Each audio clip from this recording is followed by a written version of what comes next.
big idea?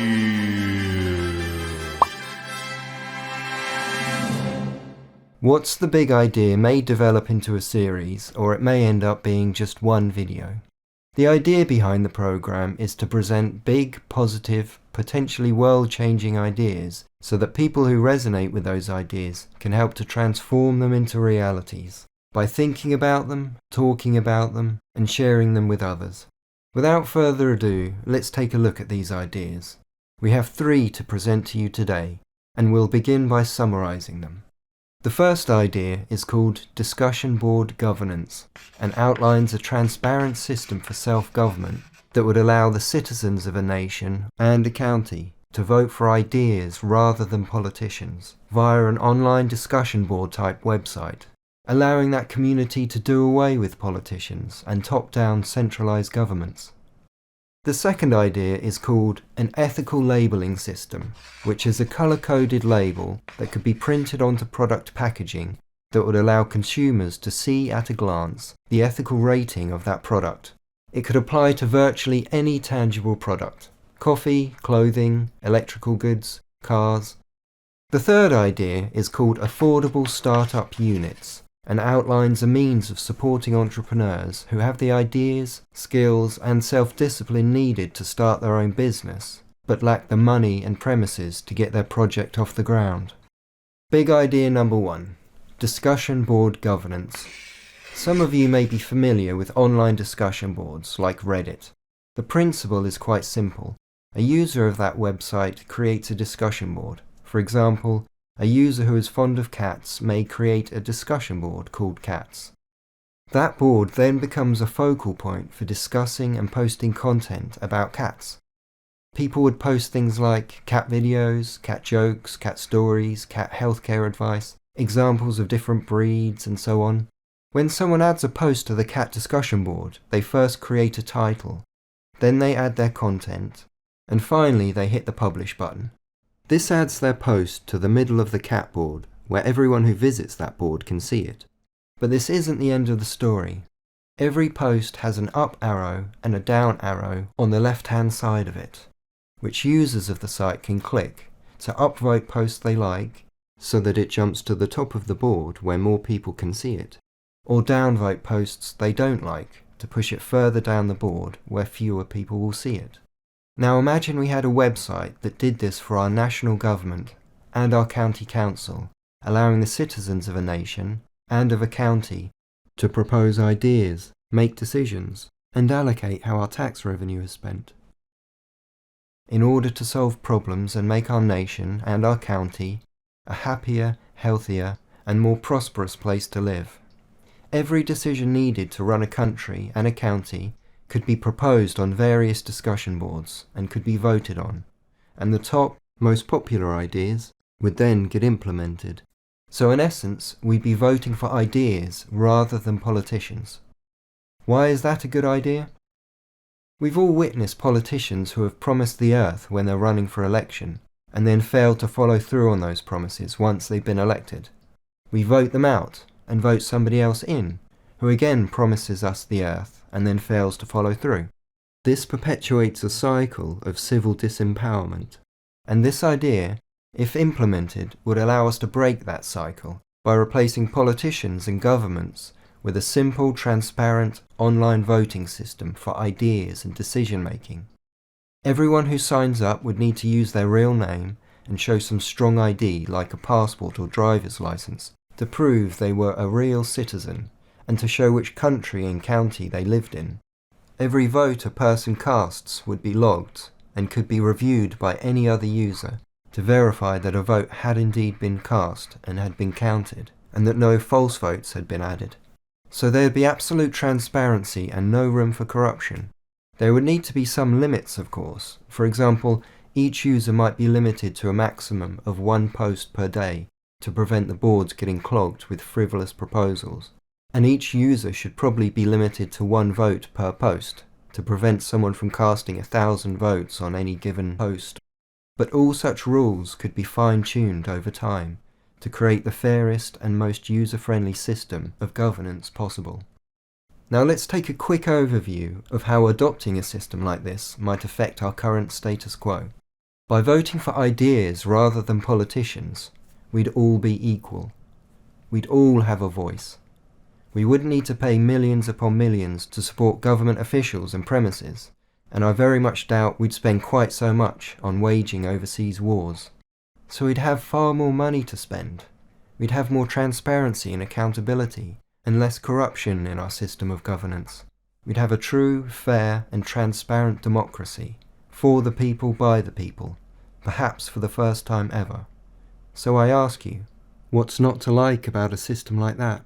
We're not suggesting that the Reddit model is a perfect template in itself, because Reddit has moderators who have become gatekeepers and fact-checkers, which many people accuse of censoring certain information while promoting other information that's in line with an agenda.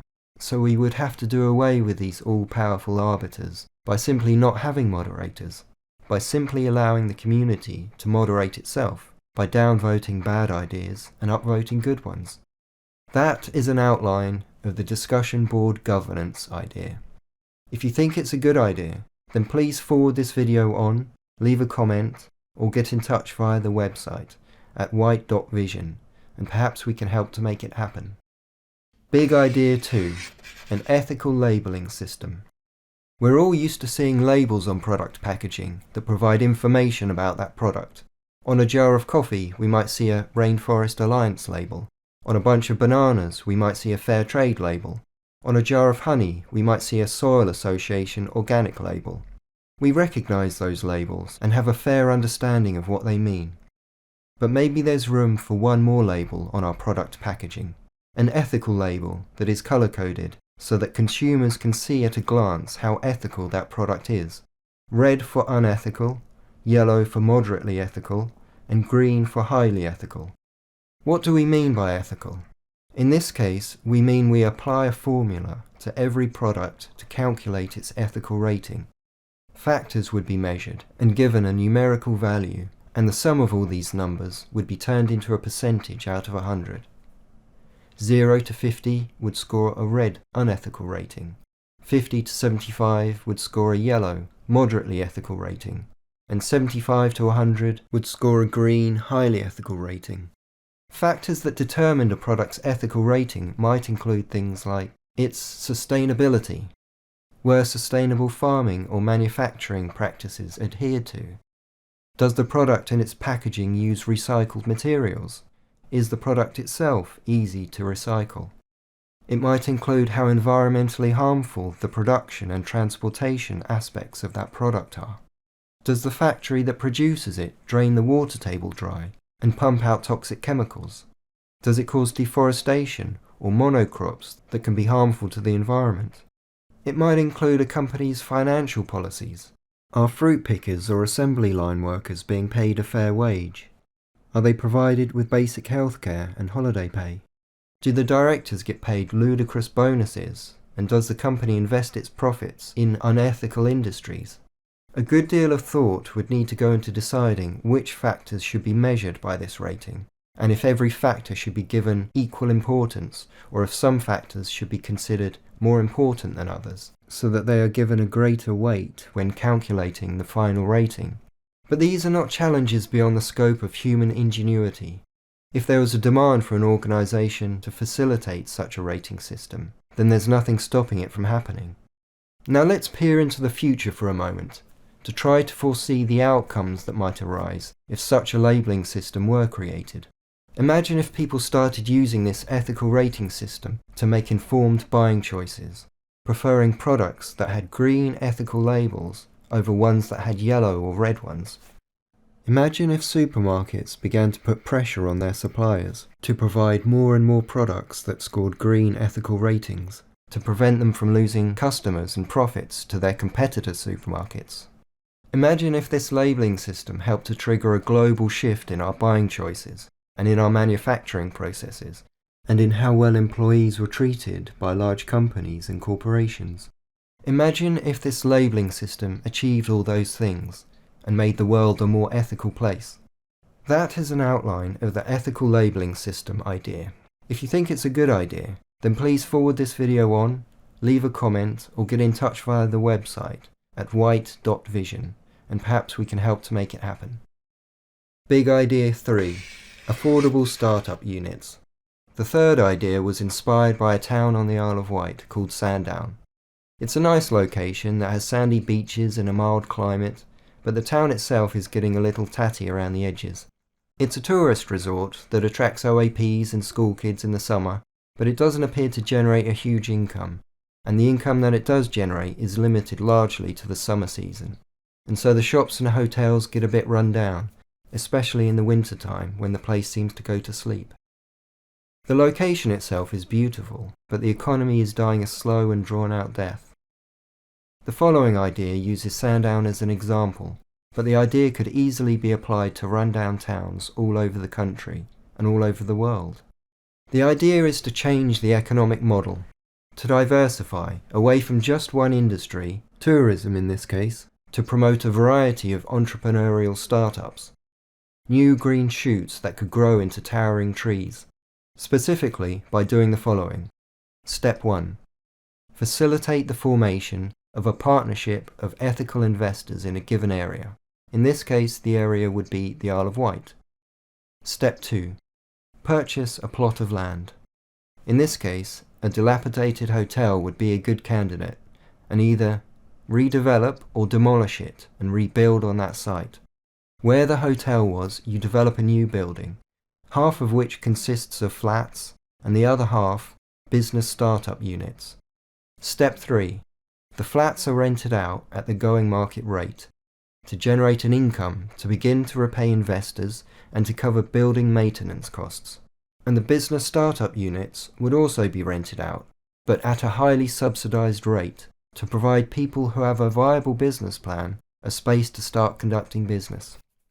A business advisor and/or an accountant would be taken on as permanent staff within the building, who would then decide which applicants were invited to rent out a subsidized startup unit. They would also provide free business advice to the startups who rented those units. And when a startup had been there for 12 months, they would decide or calculate if that startup qualified for another 12-month rental subsidy. A maximum of 3 years subsidized rent could be offered, if a business looked like it was likely to become financially viable at the end of that time. Businesses that were clearly failing would be unlikely to qualify for an additional 12-month rental subsidy, so would either need to start paying the going rate for their business startup unit, and therefore help to fund the project, or, if they couldn't afford to pay the going rate, they would need to vacate that unit to make way for a new startup that had a greater chance of becoming successful. And just to clarify what a business startup unit might look like, it might look like this. 4 rooms, the largest of which could be used as an office or a workshop space. The next largest room could be used as a meeting room or a storage space. The next largest room to that would be a kitchen, and the smallest room would be a bathroom. Now imagine if we repurposed one of the big old hotels in Sandown to this purpose, turning half of it into flats and the other half into subsidized business startup units. How would that affect the local culture and economy? Sandown would probably become a magnet for entrepreneurs. The building itself would allow the cross-pollination of ideas, and partnerships could be formed. Small businesses would find fertile soil to germinate in, and as they started to make money and grow, they would need to hire employees and look for larger premises to rent.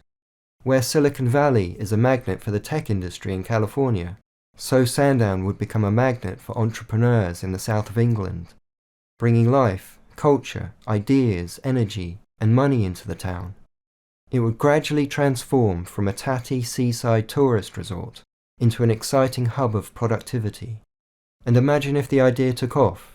Imagine if 2 or 3 hotels were converted to this purpose, how magnified the effect would be, and the effect it would have on the island as a whole. That is an outline of the affordable startup units idea.